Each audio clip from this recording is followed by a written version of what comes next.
All right, hey guys, OFD checking in here, and I told you guys that I was going to get around to a full review of my DIY, the Do-It-Yourself Watch Club. This is one of their Explorer models they sent out to me. Now, about 2 weeks ago, I did a video on the build of this one. It's about a 20-minute video.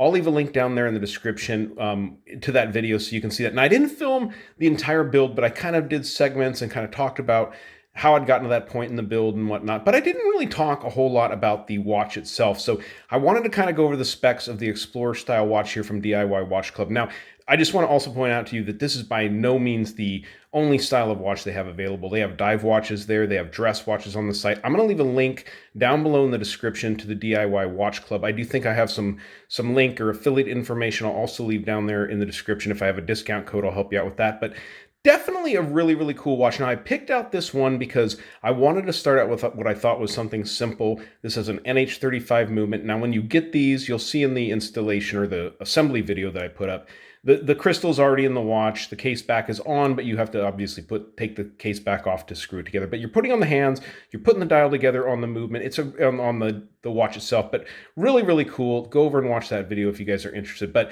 let's talk specs on this particular model here. You have a 38mm case from side to side on this one, 45.3 lug tip to lug tip. It is a little chunky in thickness from the case back to the top of the flat sapphire crystal. Comes in at about 12.7, so kind of like a SKX Seiko, and you have 20mm lug openings on the watch.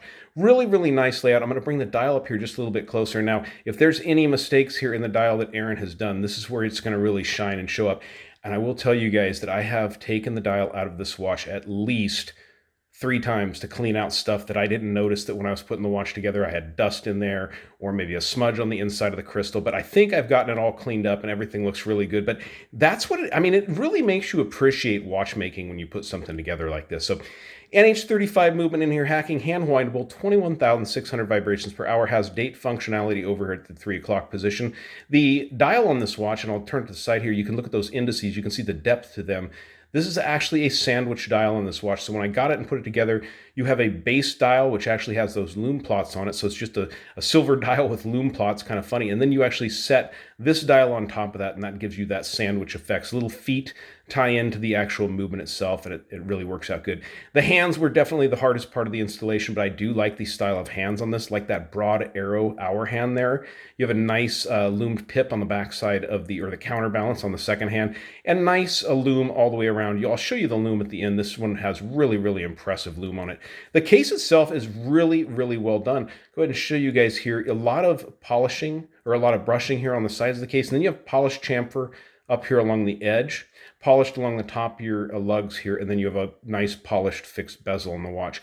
The strap on the watch, now that's one thing I kind of neglected, and I'll be honest with you, what happened was when I was showing the build video, this retaining piece fell off, and it took me like actually 3 or 4 days to find it on my carpet in my office here. And once I did find it, the strap works great, works like a Perlon strap. In the original video, I kind of mentioned that it was too short and I couldn't use it. Not so. You'll see that on my wrist here as we show it. Let me go ahead and take the strap apart here. Very simple strap that you're going to get with this watch. You know, it's nothing fancy at all. But I do want to go ahead and pull this back so you can see the case back. It does come with quick release pins on it. You guys can see those. You'll see that in the assembly process also. And go ahead and take a look at there's a mineral case back here, but you can see the rotor in the Nh35 there. This was a custom rotor they sent me also with the OFD Watch Channel. I did have to install that separately on the watch. Now, it's funny, it says water resistant 100 meters or 330 feet. I think because I've had to take this thing apart 2 or 3 actually 3 times, pull the movement completely out, I don't know how well that rubber seal is. I don't over torque anything though, and the seal looked really nice, so I'm sure this watch is going to hold up to anything I need to put it through. Do I ever go 100 meters underwater? No, I'm not going to do that, so it's really neither here nor there, and I'm sure that it'll put up with the pressures that I put it to. But really, really nice piece. I'm going to go ahead and pause it for just a second. We'll go ahead and throw this watch on my 7-inch wrist, and then stick around for the loom shot at the end because this watch has really, really impressive loom on it. Okay, so here's the watch on my 7-inch wrist. It wears extremely well. The strap is very comfortable. Now you can see if you lose this keeper here, you kind of have no way of retaining the strap, and so that's why I was a little off about it at first, but it is fully adjustable here, at the clasp assembly, very much like a Perlon strap, but really, really nicely put together. I mean, you guys, and it's running a Seiko Nh35, which it's really running in spec. I mean, honestly, it's running right around 5 seconds plus or minus a day, which for me with an Nh35 movement is fine. And like I find with most Seiko movements, they like to be worn. The more I wear this watch, the more accurate it is. But it's been a really, really fun piece. And it is fun looking down at a watch that not only do you appreciate the looks of it, but knowing that you actually put it together, that your hands were involved in that assembly makes you appreciate it that much more. But let's kill the lights and check out the impressive loom on this one.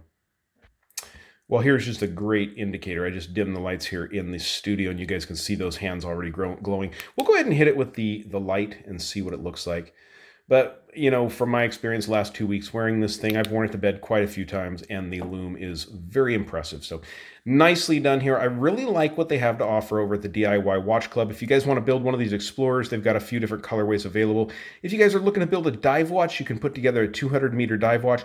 And if you're looking for even like a nice dress watch with a really good high beat Miyota movement in it, you can also get that done over there at the DIY Watch Club. So very cool stuff. Guys, you liked the video, give me a thumbs up down there at the bottom. Don't forget to go over and visit the DIY Watch Club website, which is down below in the description in the link.